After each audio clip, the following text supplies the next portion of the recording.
به نام خدا، درود و سلام و فرستاده او سلام و درودی به پایان برادران و خواهران عزیز هر کجا که باشین، موفق مایت سربلند باشین. این عکس که دیدین، این عکس این بچه را که میبینین، من نمیخوام اصلا نامش بگیرم که در فیلم فابریلی کار میکرده است. یک فیلم نامعینه که از اونجا محصولات میخری، میفروشی، چی کار میکنی، یک چیزی نامعینه است.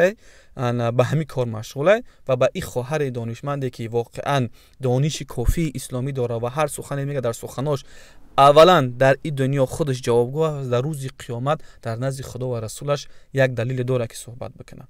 درباره هر دیگه صحبت میکنم. من ویدیوی بچه را تماشا کردم، تقریبا از نیم ساعت زیاد است. این رد به این خواهر نبود، این رکلام همین فیلم خودش بود. تمام سیستم چه کار میکنه رکلامش کرده گه. مثلا بیای همین فیلمو بخری که هر کار دیگه بکنی. این مسئله تای دیگه او زندگی تای من در این کار ندارم. تو شروع کردی با یک خواهر، نه با یک زنی اچکیداری رمالدار. اصلا اگر تو مرد باشی، وقتی که مسلمان باشی، میبینی که خواهر محجبه درباره خدا و رسولش صحبت میکنه، میگو یک خواهر. شرط نیست که بگوی اچکیداری فلان داری فلان دار. تو عکس گذاشته باش، چی شرط در دیتیل درباره او صحبت میکنی؟ اگر کینه و عداوت درونی نداشته باشی. برای چی؟ برای که او سخنای او گفت در شرکت شما زیان آورد و خودت گفتی که رئیس ما گفت که از روزی که این خواهر سخنا را کرده خریداری ما کم شده. الحمدلله که خواهرای مسلمانی ما، زنهای مسلمانی ما تا حاضره با وجود این قدر فسق فسادی که شما میکنین، این بلاگرای لاو کشال بنی کشال نمیدونم دنیا پرست، با حسن خواهرایی که الحمدلله این چیزا را تماشا میکنن، پیروی میکنن. گفته که ویدیو را پارت آف کی چیکار کنه، ایرابینه چی میگه. بعد شروع کردی چی؟ با تحقیر کردن اخلاق. نمیدونم، من یک بار نوشم میگیرم به طرف تو پرتوان، اگر تو گوش نکنی تو مثلا تو میره بوی و دستی و میمونه، این خیل میکنه او خیل میکنه. من نمیخوام گپی گنده تر بگم و فکرم خودت نظر داشتی که همون چیزی که در دست هوای بود خودت بودی. نسبت این خواهر این خیلی صحبت نمیکنه. مرد اصلا این صحبت ها رو نمیکنه. تا اگر مرد باشی، من نمیدونم مرد یا زن، مرد باشی صحبت ها رو نمیکنی نسبت یک خواهر، یک مادر.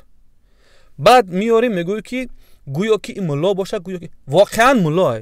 والله قسم من ایگه پنیسته که ای وزدوق ای هوا بگم، والله قسم ای اکثریت ملاحانه خطیبایی که در مسجدها خطبه میخونن، نماز جمعه میخونن، ای او دا دانش ای زن بالاتره، این خواهر دانشش بالاتره.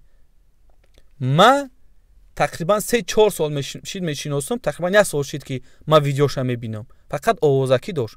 من ویدیوهایی را، من سخنایی را گوش میکردم، بسیار هم مفید برای خواهرای.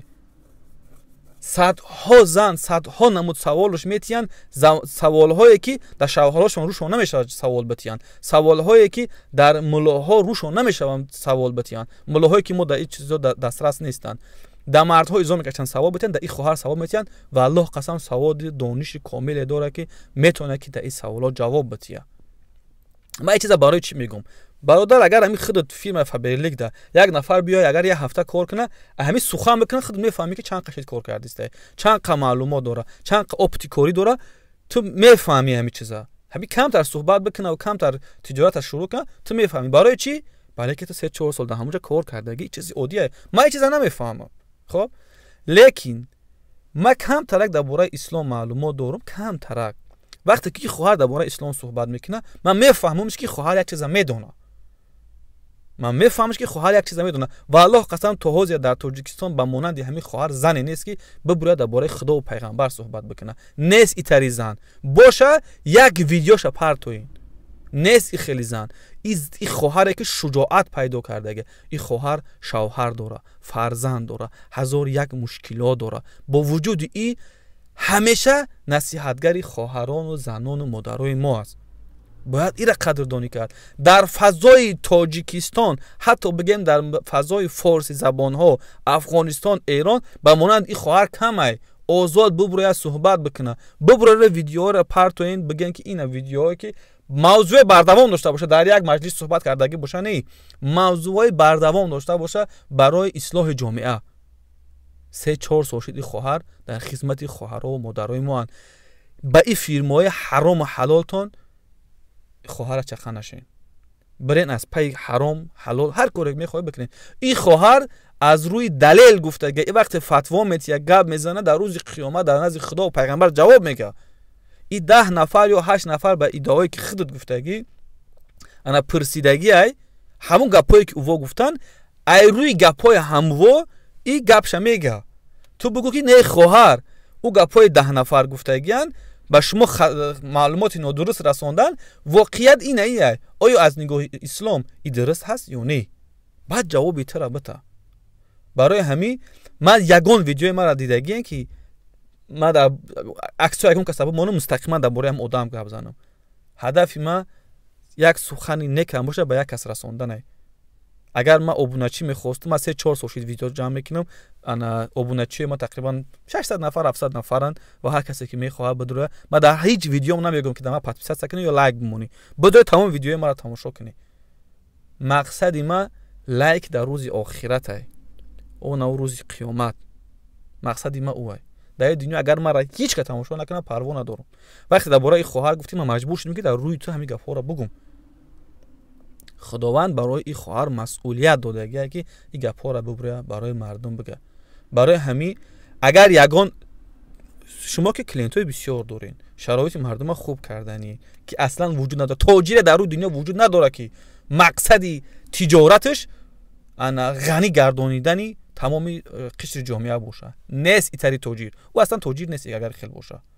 حکومت ها میتونن، دولت ها میتونن که یک سیستم را جاری بکنن که شرطی انا زندگی انا قشاق مردم سطح انا دانش سطح اینا بالا بره. نه که یک تاجر کار نمیکنه. یک تاجر در اون حالت او کار میکنه که حکومت در او تقاضا کنه که شما با انمی سیستم میره تا که تمام مردم زندگیشون خوب شود. یک نکته بس است اگر شعور است گفته همه تاجیک‌ها یا که وگرنه همچون شم پیشی کور است. اگر شعر خطا نخونده باشم همی است. برای همی در کارهایی که هر کاری میکنه کاری خودتون دوام دادن بگیرین و این خواهر و امثال این خواهرها کاردار نشین و هر یک خواهری که مرا میشنوه بدون در این یوتیوب همین خواهر نمیدونم. من به خدا قسم نامشم نمیدونم. انا نامشم نمیدونم نامی کانالشم نمیدونم اما گاه همین ویدیوهاش میآیند تماشا میکنم. انا آوازش گوش کردگیم. انا بدروین تماشا بکنین ویدیوهاش بهره ببرین و در زندگیتون ان شاء الله که هر سوال و مشکلی که دارین نو ترسیده و نو شرم نداشته از خواهر بپرسین. این جوابتون میگه و گپ این مردم گوش نکنین. این فقط میخواست رکلام کنه از همین چیز استفاده برد. اگر یگان کلینتی ملا داشته باشی که دانش خوب داشته باشه مرد باشی برار اون ملا را قطعی صحبت بکنه. ملا ببره عروض قیروی قرآن و سنت عروض خدا و پیغمبر صحبت بکنه. تو برو مده عروض بیزنس گپ زدیسته. عروض بیزنس شاید درست گپ زنی. نه که ما مسلمانیم برای ما بیزنس مهم نیست. برای ما دین ما مهمه. برای ما زندگی آخرت ما مهمه. برای ما خدای ما مهمه. برای همین وقتی که میبره درباره فیلم گپ میزنی ما را این درک کنید ما درباره خدا و پیغمبر درباره این چی میگه این ماده مهمه. خدا نگهبانتون باشه هر کجا که باشین. انا اگر اگه گپی سخت دروش گفته باشم شاید یکمی ویدیو هست که انا به حد و غضب برآمد کرده باشم. خداوند اگر اگه گناه کرده باشین گناه ما را ببخشه و برای این خواهر موفقیت میخواهم و برای برادر خداوند هدایتش بکنه عقلش در جاش بدره که وقتی آدم میگه جواب بتم و چه نمیفهمیدگی خودش ای روی منطق جواب بگه. خداحافظ.